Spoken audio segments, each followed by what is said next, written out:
Krishna Chaitanya Devam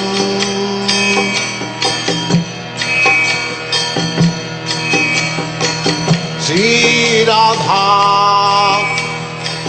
Krishna Padam.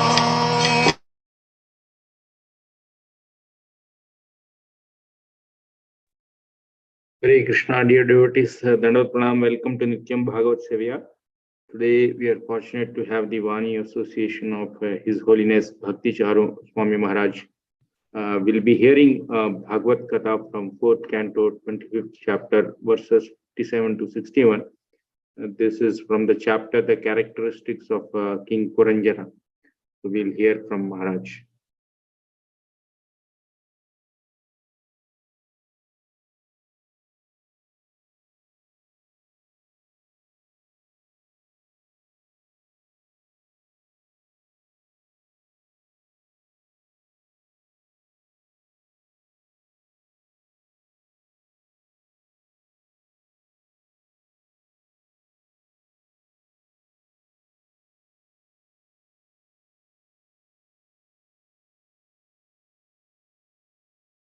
So I'll be playing the audio. In case if you're not hearing it, please type in the chat window. I'll check then.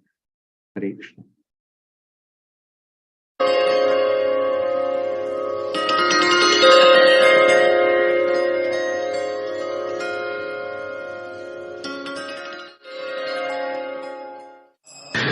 Namo Vishnupadaya Krishna Prishtaya Bhutale Srimate Bhaktivedanta Swami Niti Namine Namaste Saraswati Deve Gauravani Pracharine Nirvishesha Shunnavadi Paschattan Shatarine Srila Prabhupada Ki Jai. Om Namo Bhagavate Vasudevaya. Om Namo Bhagavate Vasudevaya. Om Namo Bhagavate Vasudevaya.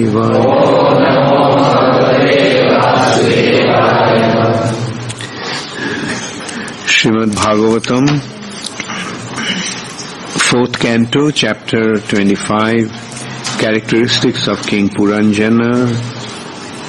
Text that has been written on the board is 61, but 57 to 60, actually they all are together and has naturally a long translation. Okay.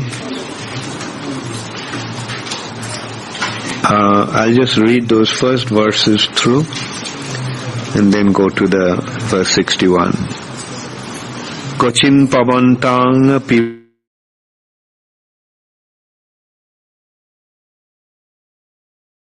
ashnati jakshattang saho jikshiti. Kochid gayati gayantang rudantang rudati kochid. Kochid basantang hashati jalpantamanu jalpati. Kochid dhavati dhavantang tishtantam anutishtati anushete shayanayam annaste kochidasitam asatim.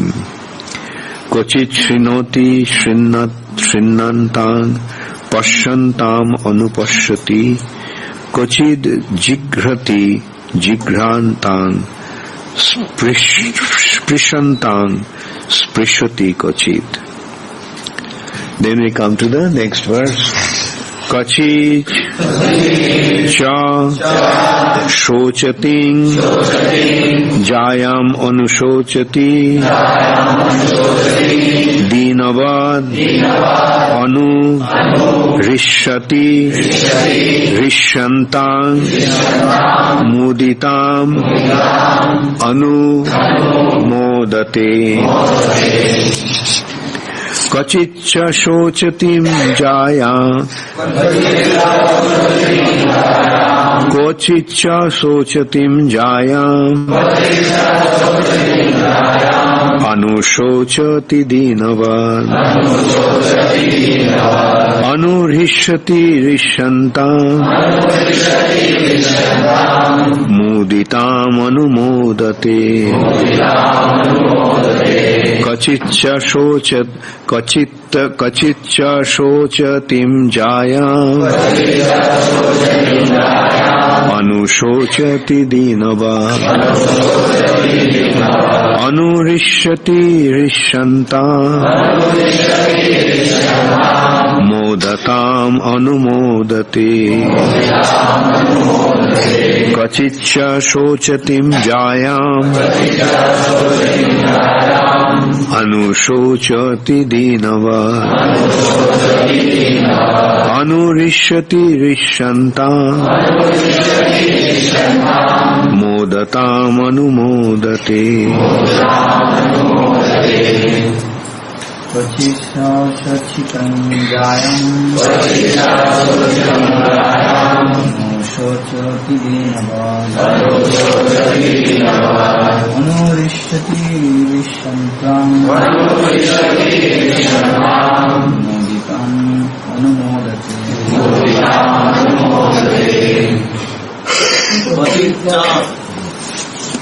Kachitcha shochatim jayam Anushocati dinavat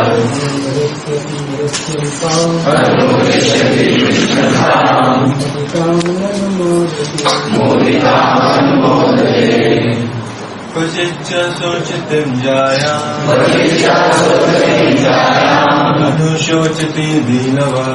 Anushocati dinavat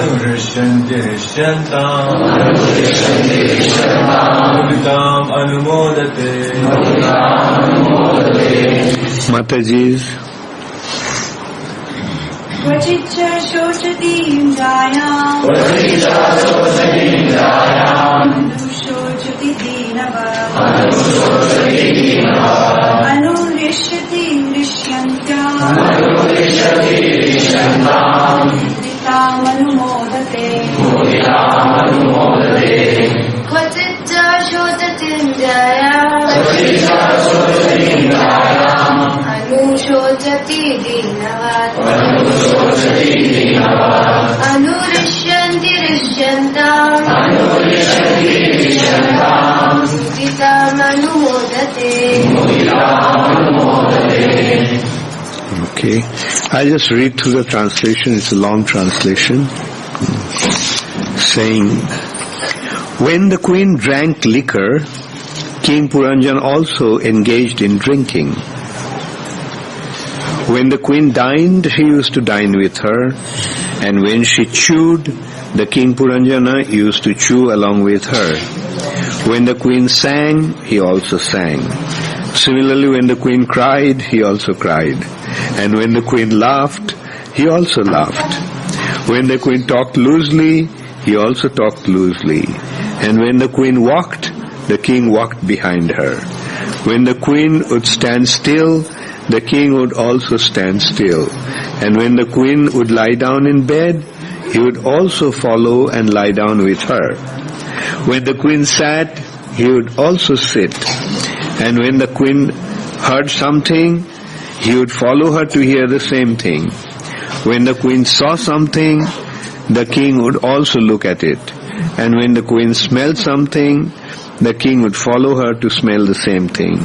When the queen touched something, the king would also touch it. And when the dear queen was lamenting, the poor king also had to follow her in lamentation. In the same way, when the queen felt enjoyment, he also enjoyed. And when the queen was satisfied, the king also felt satisfaction. Purport by Srila Prabhupada.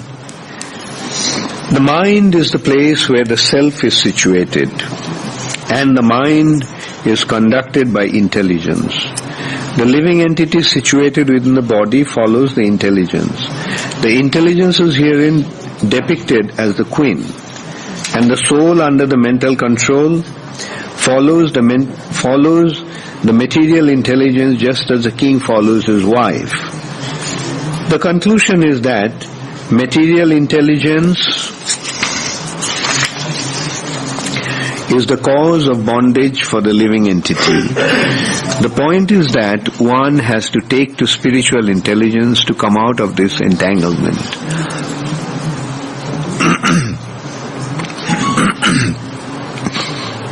In the life of Maharaj Ambarish, we find that the great Maharaj first engaged his mind and on the lotus feet of Krishna. In this way, his intelligence became purified. Maharaj Ambarish also used his other senses in the service of the Lord. He engaged his eyes in seeing the deity in the temple, nicely decorated with flowers. He engaged his sense of smell by smelling the flowers, and he engaged his legs by walking to the temple. His hands were engaged in cleansing the temple, and his ears were engaged in hearing about Krishna. His tongue was engaged in two ways, in speaking about Krishna and in tasting prasad offered to the deity. Materialistic persons who are under the full control of material intelligence cannot perform all these activities. Thus, consciously or unconsciously, they become entangled by the dictations of material intelligence. This fact is summarized in the following verse. So, whose story it is?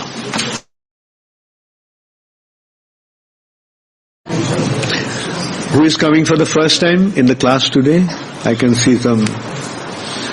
Okay. So, I'll just give them the background. This is an allegorical story told by Narad Muni to King Prachina Barhishat. Prachina Barhishat was the father of 10 sons who are known as Prachetas.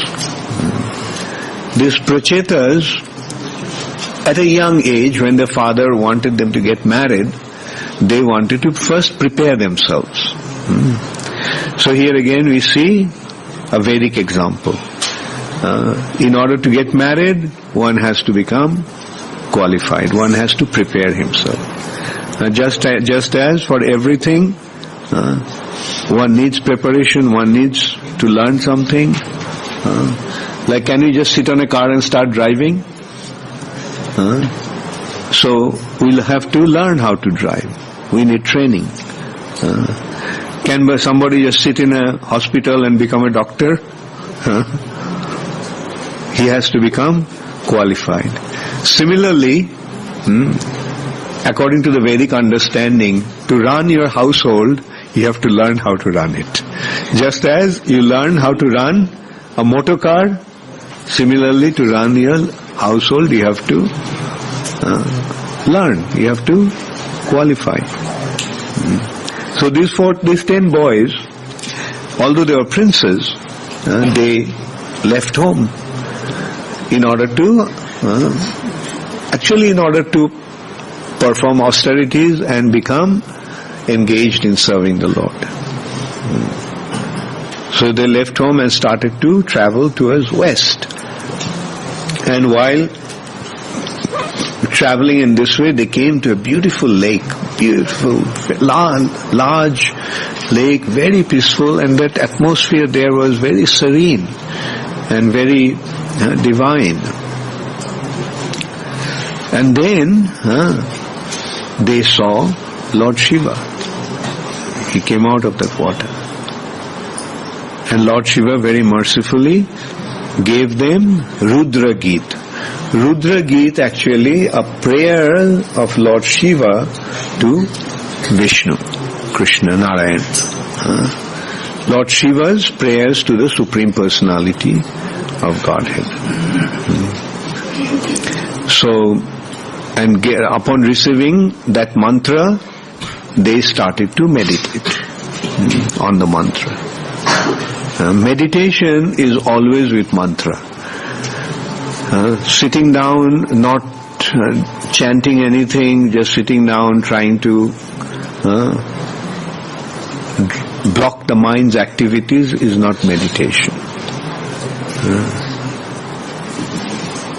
That is, but that is what is going on in the name of meditation today. People think, sit down, close your eyes, close your mind, sit down, and that's meditation.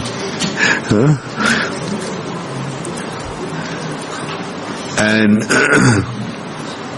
the real meditation is to meditate on the mantra. So upon receiving the mantra from Lord Shiva, these 10 boys who are known as prachetas, they started to meditate upon the mantra. So Narad Muni saw that the sons became so advanced spiritually, and the father is still engrossed in mundane activities. For who is the father? Who is the father? I told the name. See if you can remember. King. Okay, Jamuna Priya, tell them. Yeah. King Prachino Barhishat. So then Narad Muni came to the king. And he told them a story. This is the story of Puranjana. And what is that story actually? The story of Puranjana is the story of a living entity in the material nature. Living entity travels through the material nature for what? Why does a living entity come to the material nature and go through different types of bodies? Who can tell? Why? Jayant? Very good. He wants to enjoy independently. A living entity, all the living entities in the material nature is trying to enjoy independently. And as a result of that, he gets entangled in this material body. And the material body is directed by mind and intelligence. So it has been described that first one gets a subtle body. The soul gets a subtle body. And then he gets a gross body. What is the subtle body made of? How many of you know? What's the subtle body made of? Okay, Radharani. Mind, intelligence and false ego. Sometimes people think that mind is the soul. In the West especially. They think that mind is the soul. That's the closest they can go to the soul. But mind also is matter.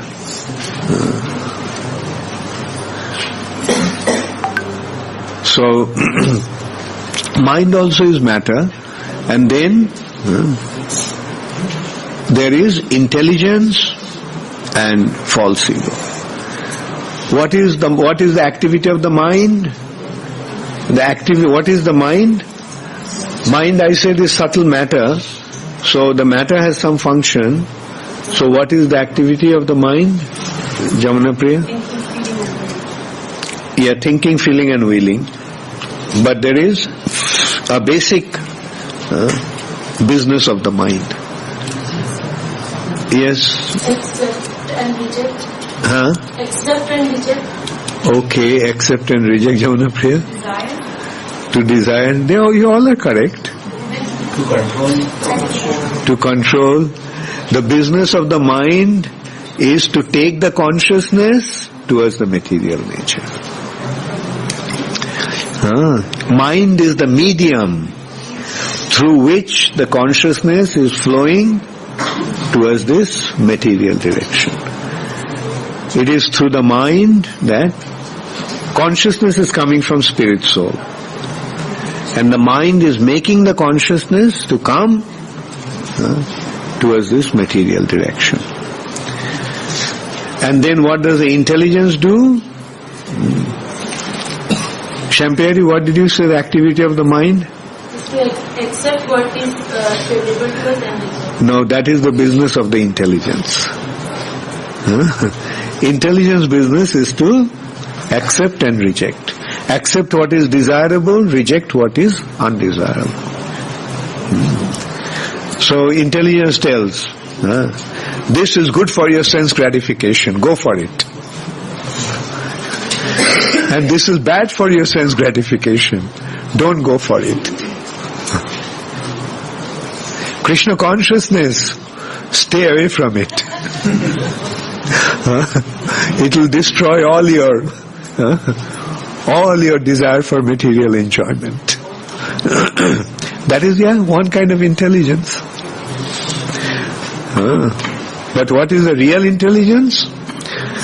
Real intelligence is dadami buddhi yogam tam jena mam upajantite. Real intelligence is that brings us to Krishna. What brings us to Krishna? Devotional service. So real intelligence is devotional service, and that's what he's doing also. Anukullasya sankalpa, pratikullasya vivarjanam.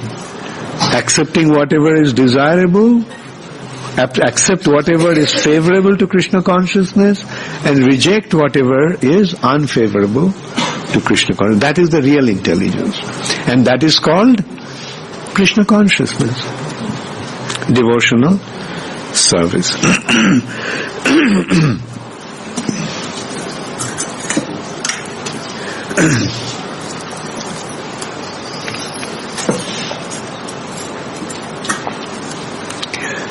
And then the false ego. What is the business of the false ego?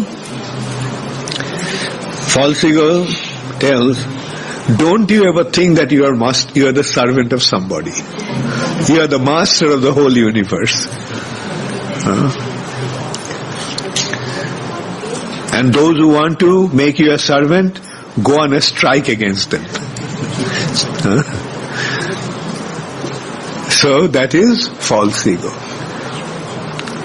Instead of realizing that we are the servants of Krishna, we assume the identity that we are the master of everything. Doesn't it happen in a material nature? I am the greatest. Doesn't everybody think that way? Materially, everybody is in that consciousness. Even an ant thinks that I am the greatest. And if anybody comes on the ant's way and says, who are you? Dare to stand against me. Get out of here.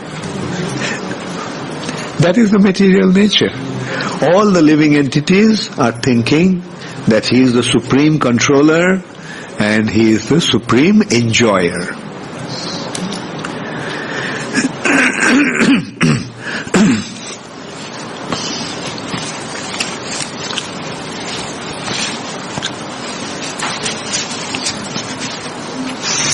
So the living entity develops a subtle body first. The soul, the first covering of the soul is false ego. As soon as he comes in contact with the material nature, he sees, oh, this is an inferior world and I am superior. So I am superior, so I am the controller, I am the enjoyer. That naturally happens. And he gets the false ego, the covering of false ego. False identity. What is the false? What is the real identity? What is the? Yes, we are servants of Krishna. That's our real identity. But what is the false identity? I am the master of this material nature. Then he begins to plan how he is going to enjoy. Gets the covering of intelligence. Then his consciousness flows towards the material direction through the mind.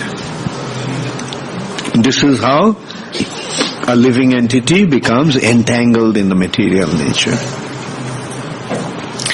So Puranjana is a living entity who comes across a city of 9 gates. Sorry.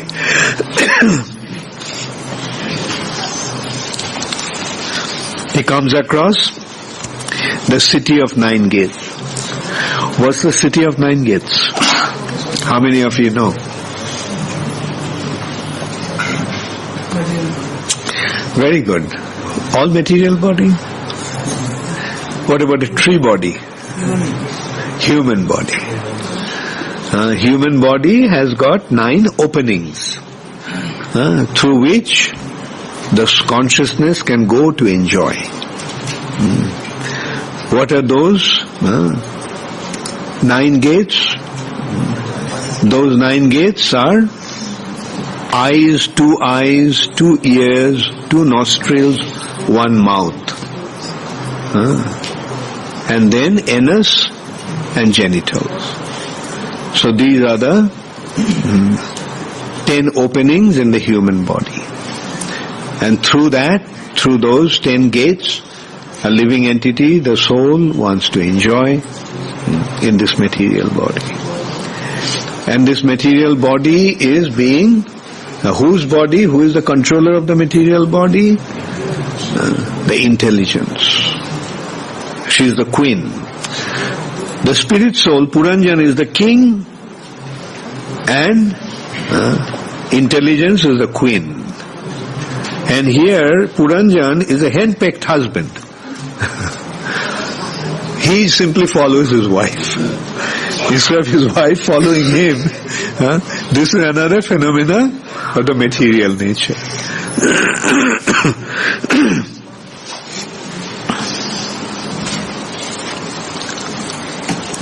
So, Puranjana, as it has been described in this one, whatever his queen did, he did that. He is always guided by the intelligence. Intelligence tells him, sit down, lie down, eat, hear, talk. And Puranjana, the poor character, conditioned soul, simply follows the dictates of his queen. Intelligence. So in this way, Narad Muni told the story of Puranjana. It goes on further. It's very nice actually. It gives a very clear understanding of our existence in the material nature, our existence in this material body. This queen had 10 servants and a friend. Who is the friend? Is the minister, the mind.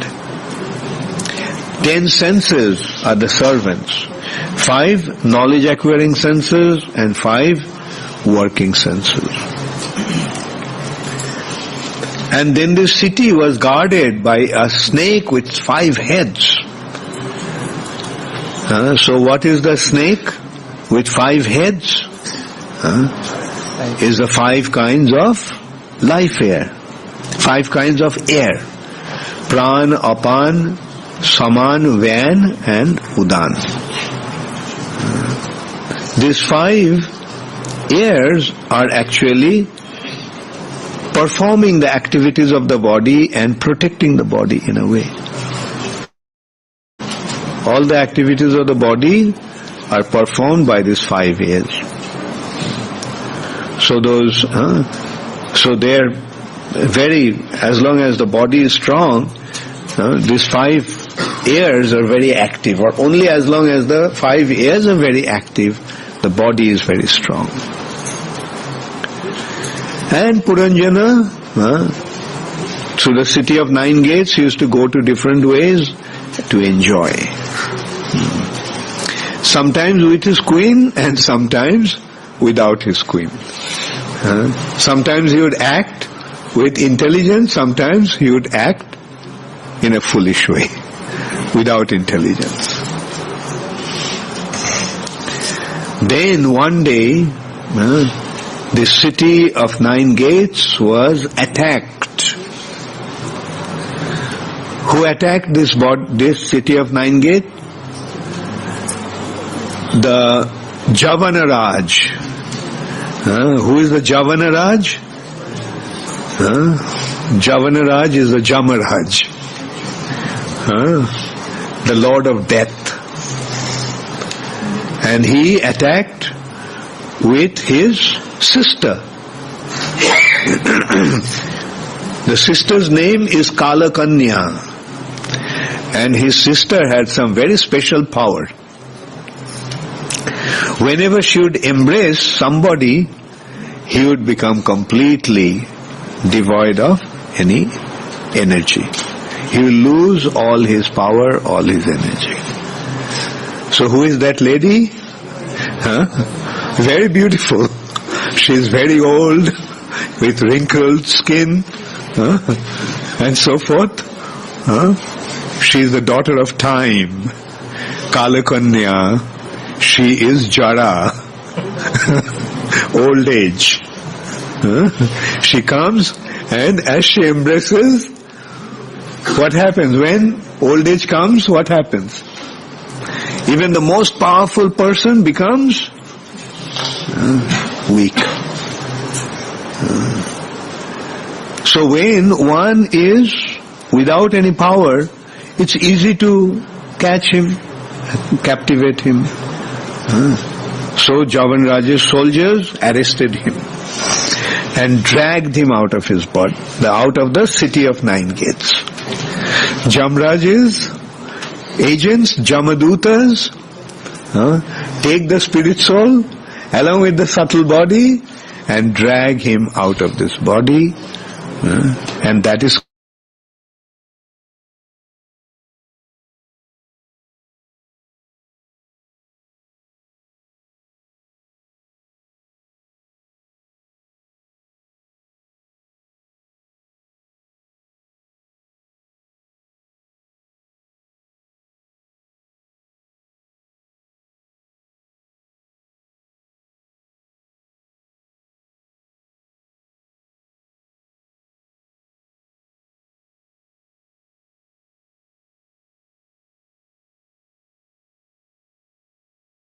as one leaves his body, accordingly he gets his next body.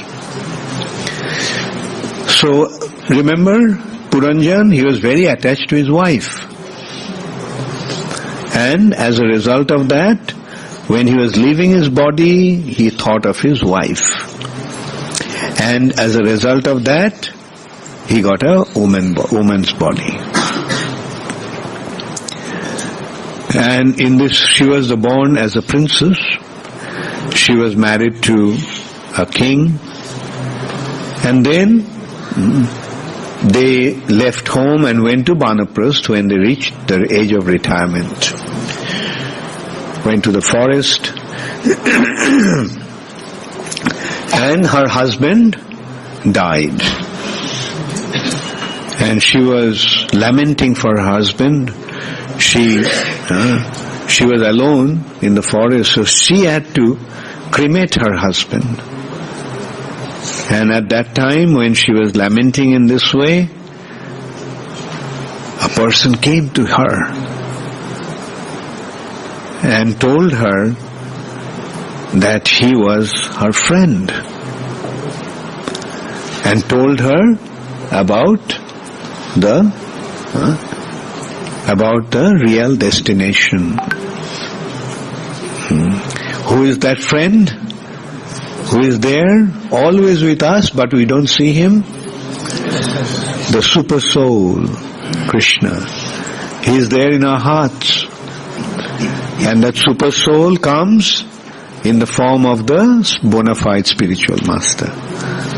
And he guides us to the ultimate goal.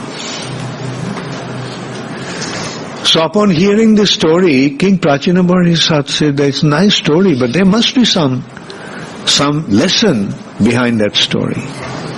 So then Narad Muni explained everything to King Prachinabhari. And what's the story? What was the story of Puranjana? It's a story of a living entity. Living entity tries in various ways to enjoy in this material nature, and then he gets a human body. When he gets a human body, he gets a wonderful facility to enjoy, and upon enjoying, at some point when he realizes that the ultimate goal of life is not to enjoy, not to try to enjoy, but to serve the Supreme Personality of Godhead. And how does a living entity become situated in that knowledge? When he comes across his real friend, the Super Soul. It is the Super Soul who actually comes in the form of a spiritual master.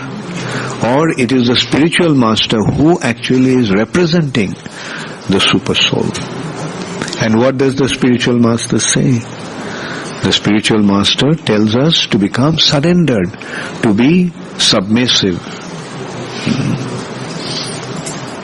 So when the spiritual master forces you to surrender, don't feel bad. Our desire for independence is very, very deep-rooted in our heart. Sometimes I notice that. Often devotees can't accept this good advice. He asks to surrender, and they find a way out, wriggle out, not to surrender. I want to act the way I want to act. That's not surrender, that's independence. I want to do what I want to do. I will do what I want to do. I'm not going to listen to any advice.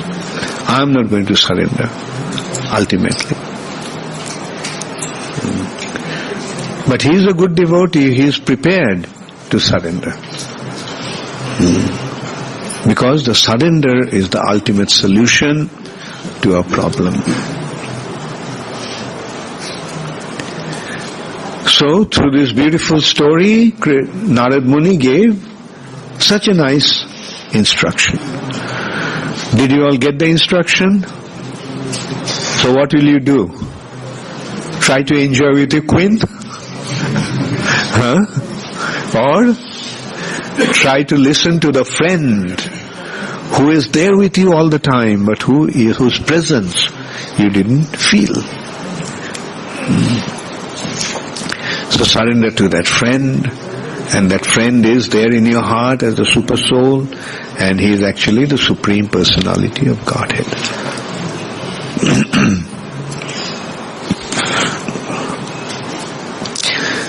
What does the spiritual master do as the representative of the Super Soul? He just tells you, please, go deep within your heart and recognize that how wonderful the Supreme Personality of Godhead is. He is there with you all the time, and He is doing so many wonderful things for you. He's giving you everything you need. So why not surrender unto Him?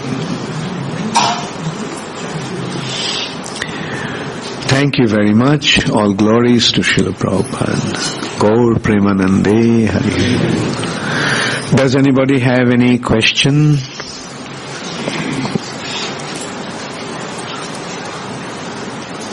Thank you, Maharaj. The question is regarding the subtle body. When soul leaves the body, the subtle and gross body goes to the spiritual body. No, when the soul leaves the body, he doesn't go to spiritual body. He leaves the gross body. The subtle body goes with him. Actually, subtle body carries the spirit soul to the next body until he is liberated. And the liberation takes place. Liberation means freedom from the subtle body. At the time of death, we become free from the bondage of the gross body. But the subtle body remains. And the subtle body takes us to the next gross body. This is how we keep on transmigrating. But in case of liberation, Okay. Yeah. Okay. I was reading one purport of Prabhupada that in case of Narad Muni, when Narad Muni tells Vyasdev about his biggest life. So Prabhupada writes like about some supra mind or supra intelligence, because he was saying that whatever we are gaining and whatever intelligence and memory we have here in this world, we leave it because it is all material when we do the spiritual work. But when in case of Narad Muni, when Narad Muni was telling about his previous life, so Prabhupada writes in the purport that there is some supra mind and some supra intelligence and all. So how you could remember the previous lives where no material? Yeah. It's something like, you see, when you wake up from a dream, you remember the dream. Right. Although you're not dwelling in that situation, but it is there. So a pure spirit soul can remember what happened to his, stay during his stay in this material nature. Because ultimately the memory is with the soul. Although mind is the storehouse of memory, but that is the material memory. But when one is situated in the spiritual, like for example, you have accepted spiritual life. Don't you remember your past? Right? Like, the memory stays, but, it's not important. Like for example, when you wake up from a dream, do you dwell in that dream thought? No. Yes, it's a dream. You just brush it aside. Similarly, when one wakes up in a spiritual identity, this material existence appears to be like a dream. He may remember, he may not remember. It's up to him. Just as case of Narad Muni. And the supra intelligence that Prabhupada mentioned is actually the spiritual intelligence. Real intelligence is there with the spirit soul.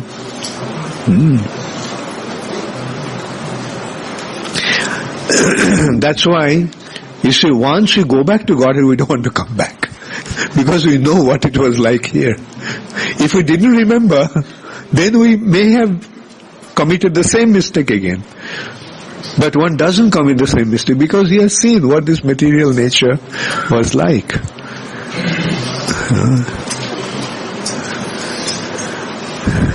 Thank you. Yes. Just trying to think draw the parallel between material teaching of the world. In the material world, even you are taught that you have to have self-worth. You have to have? Self-worth. Self-worthiness. Okay. By being appreciated, by that whatever you're doing is approved or with some value. Our spiritual values are so diametrically opposed because we are spiritual, we don't want that approval, adulation and so on. So my question was why is this need so deep in the living entity? Is it because I know we come down because we want to enjoy the material nature, but is it because this is what Krishna is receiving and we are envious of him that we also have such a deep, subtle desire? Yeah, okay, very good point. Like, in a way, you answered the question yourself through that last statement. Like, in the material nature, what a living entity is trying to do, or trying to be. He is simply trying to be the Lord and Master. Isn't it? He is trying to be the Lord and Master. That means he is trying to be Krishna. And this way he wants to have the approval from others. After all, you are Krishna. Right? These appreciations are giving him that boost. Huh? Right? That, yes, you are great. Those envious guys may think that you are not the greatest, but actually you are the greatest. So this approval is coming from and boosts our false ego. Because anger is a subtle form of sex desire. Anger? Yeah. Anger. Well, that is not quite. It is distinction, adoration and profit. Subtle sex desire is distinction, adoration and profit. And when that is frustrated, then it is anger. The frustration to get what we are desiring causes anger.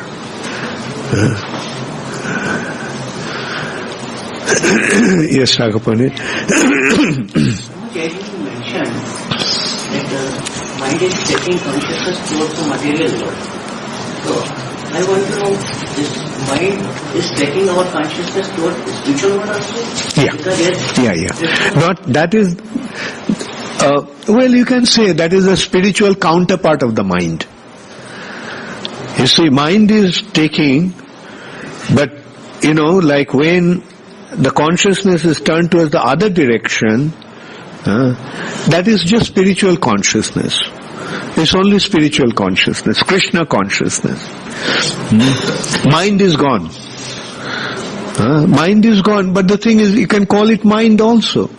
The way your direction, consciousness is flowing, you can identify that as mind also, but spiritual counterpart of the mind.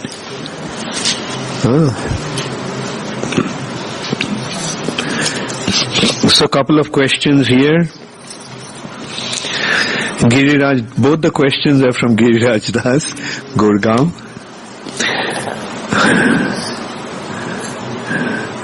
Hare Krishna, Guru Maharaj, Dandavat Pranam.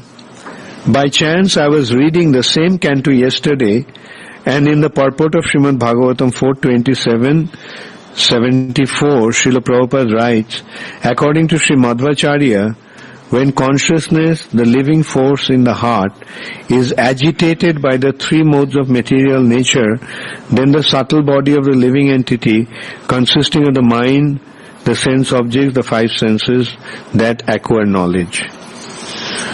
Okay, so what's your point, Giriraj? I didn't get your point. Oh, and the five senses for acting in the material condition becomes possible. My question is, isn't the subtle body made of only mind, intelligence and false ego? Does this definition include the causal body as well? Can you kindly clear this point?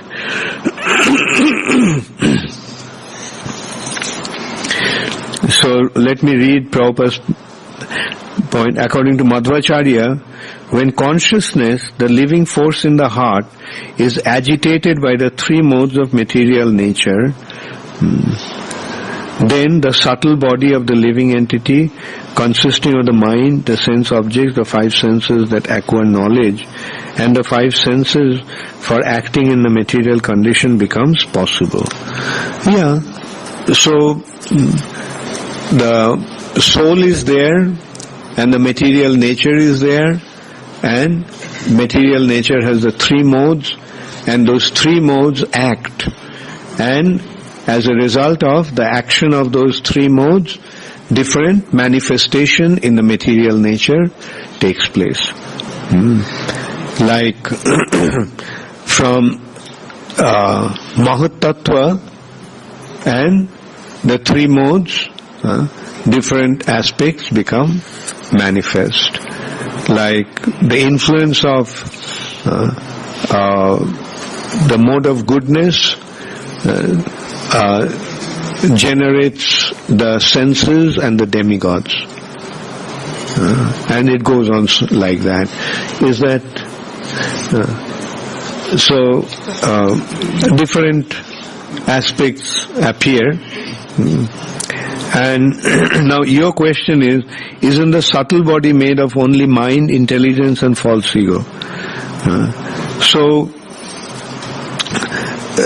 mind, intelligence and false ego is there. That's one approach, how the three subtle elements are trapping or influencing the spirit soul.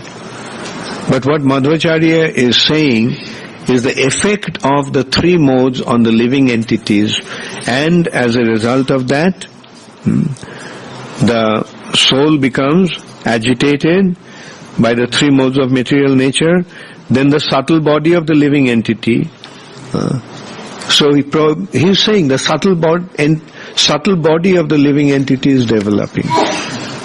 Along with, then comes, these are the mind, and then the sense objects. The activity of the senses with the material elements give rise to the sense objects. And the knowledge acquiring senses and the working senses become manifest. It's the same point, just looking at it from two perspectives. One is seeing the three subtle elements affecting the living entity, and what Madhvacharya is pointing out here is that not only the subtle body, but the senses and the objects of the senses are actually generated by the interaction, by the influence of the three modes of material nature upon the living entity.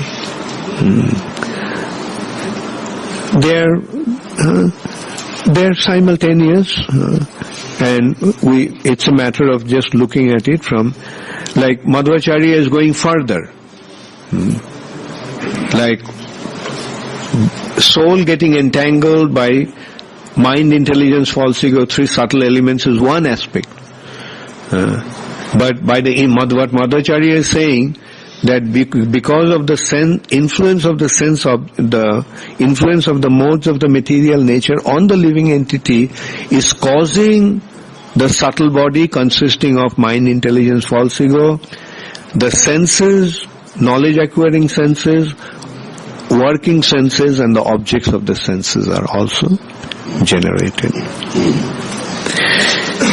This is from Giridhari Priya from San Diego. Wow. So it's not that late, Sandy, Giridhari Priya. What's the time now there? 9 o'clock or 9? 8:45. Okay, what? Yeah. Hare Krishna Guru Maharaj, how do you understand that something has really entered into our heart and not just in our mind? Well, mind is on the surface and heart is the depth. So now it's up to you. Mind is with the mind we perceive material objects and become affected by that.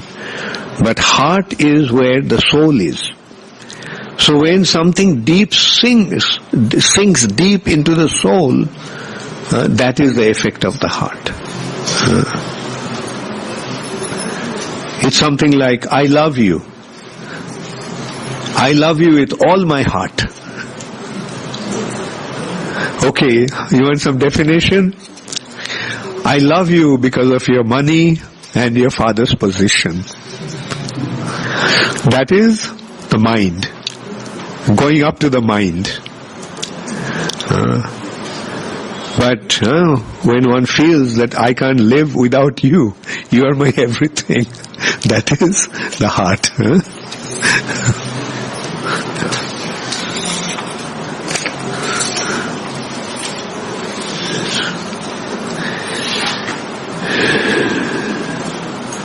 So this is from Ram Rajya Das, Delhi. Hare Krishna Maharaj, Dandavats. I have a question regarding independent mentality. Being serving as a servant leader of a study group, I face many members, devotees are maintaining their independent mentalities. What needs to be done in this type of situation for serving as a leader? Because of this service and motive of study program suffers a lot. Well, are you familiar with the concept of breaking a horse? You know, horse initially is wild, and an expert he breaks the horse. How does he break? Breaking the horse means tames the horse. So what he first does is that make the horse run and run and run. So this is how the first thing he brings the horse under little control. And then when the horse has come under the control, then he jumps onto the horse's back. Then horse tries to throw him off, and he controls the horse. So in a way, sometimes, not always, some devotees you have to break because they are not submissive enough. So breaking, sometimes, like say for example, when you are dealing with I presume you are dealing with mostly congregation devotees. So these congregation devotees, they are independent. They have their independent situation. So you cannot expect them to be 100% surrendered straight away. So you gradually bring them into the point of surrendering to Krishna, submitting. Like it takes time, but it takes an intelligent guidance and effort. Give them the proper knowledge, make them understand the benefit of being surrendered. And at the same time, you show them that you are their well-wisher. They have to have the confidence in you. Like, show them how you care for them, give your time, give your guidance. And so in this way, you make them recognize that you are their true well-wisher. And when they come to that point of recognizing you that way, then they listen to whatever you have to say. So don't get disappointed if you don't get the result straight away. Keep trying and do it with a service attitude. Always remember that you are doing it for Krishna, Srila Prabhupada and ISKCON movement, that you are actually trying to bring them to Krishna consciousness, making them surrender, and ultimately it's for their own benefit that you are doing it. Jyoti Vrindavan, Hare Krishna Maharaj, Dandavats. I have a question.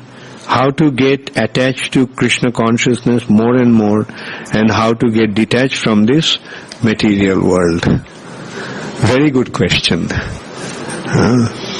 The way to get detached from material nature is by getting attached to Krishna consciousness.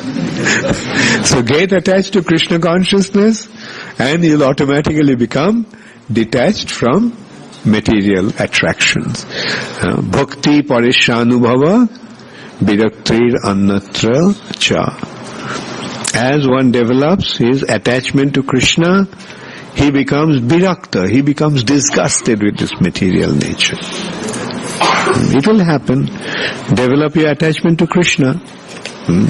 Then detachment to material nature will automatically happen. Dilkhush, IIT, Indore. Not here? He is there. Hare Krishna Guru Maharaj, Pamho. How to get attached more and more to positive thoughts? Because the associations of bad thoughts, even for seconds, destroy the whole consciousness. When we do something, we hear two voices. How to get attached to intelligent voice, not to the mind voice. So you answer the question. Don't listen to your mind's dictation. Mind will say, come, enjoy me. Mind is dragging you to Maya. But with your intelligence, like the rein that controls the horses, you control the mind, control the senses. Tell them, no, That's not what should be done.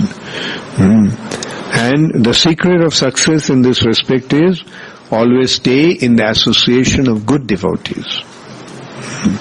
Bad devotees will take you to bad association will lead you to bad activities. But the association of good devotees will take you to Krishna consciousness. So in IIT you have quite a few devotee students, so you associate with them and avoid the association of those who are distracting your mind from Krishna consciousness.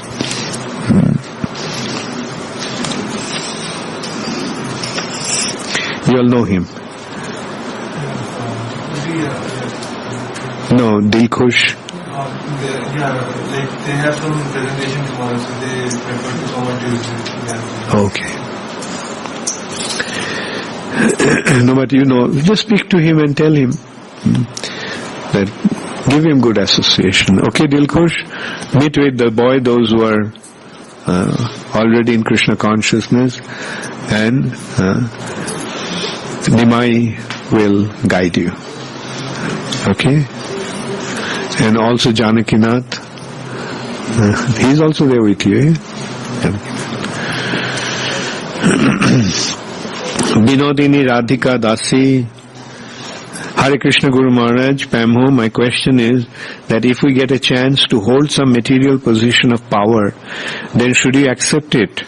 Which is better, to remain in a powerful position and preach Krishna consciousness with the help of that power, or remain as we are and reject the material benefits? Well, depends whether you want to preach or not. If you want to preach, then yes, you use your position and power and whatever you have to influence others to take to Krishna consciousness. And that's why I told you to sit for IAS.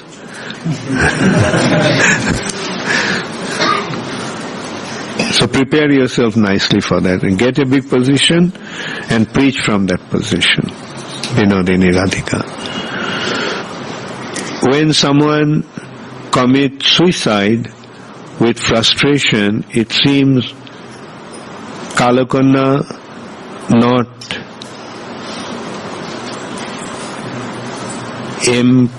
embracing him. How to be...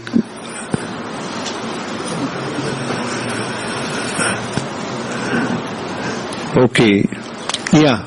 So the question is that when one commits suicide, then he doesn't come under the control of embrace of Kalakanya.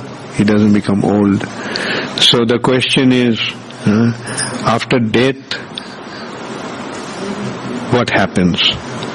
Can he get possibility to surrender to Super Soul? Whose question is that? Ashutosh Dash. Ashutosh Dash? Oh. Yeah. You see, when one commits suicide, he loses a good opportunity that material nature had given him by giving a human body. So when one commits suicide means premature death. Generally people die after becoming old. When the body is gradually weak, then the soul leaves the body. But when the body is strong and active, and all of a sudden he destroys that body, then he becomes a ghost. And he doesn't get a chance to get another body. What to speak of? Surrendering to Super Soul. But if he gets the mercy of a pure devotee like Srila Prabhupada, then he gets delivered. Just like the ghost in Calcutta, in Allahabad, the Prabhupada, the house. Have you seen Abhay? Prabhupada delivered a ghost. A ghost became free from his ghost body and he became a Gandharva. Okay, thank you all very much. You have a question? Yeah. Maharaj, Krishna Prabhupada says preaching is the essence, books are the basis, and purity is the force. What is purity refers to? And how we can Purity means The soul becoming free from material influence. The soul becoming more and more Krishna conscious. A pure, say for example, a pure soul is one who is fully Krishna conscious. Right? But in a material nature, we have lost our Krishna consciousness. Therefore, we have become impure. Right? So, to become pure means to become Krishna conscious. The more Krishna conscious we are, more pure we are. Okay? Does it answer your question? So, what should be our approach so that we can increase our surrender to Krishna? Yeah. Read Prabhupada's books, follow the process, follow the regulative principles, chant Hare Krishna, associate with devotees. These practices will purify the soul. Most important is chanting, pure chanting. Cheto darpana marjanam. The way to become purified is by taking shelter of the holy name. And taking shelter of the holy name has two aspects. Yourself chanting and preaching to others to make them chant.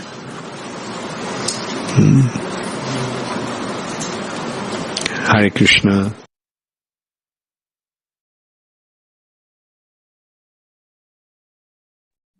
Hare Krishna, thank you Maharaj for the wonderful explanation on the differences between mind, intelligence and false ego, and also the Q&A session. We'll conclude here with Vaishnava Pranams. We'll meet again tomorrow. Vancha kalpatan prabhyasya kripa sindhubhya vacha patitanam pavanebhyo vaishnavebhyo namo namah. Ananta Koti Vaishnava Bhakta Vrinda ki jai. His Holiness Bhakti Charu Swamy Maharaj ki jai. Srila Prabhupada ki jai. Hare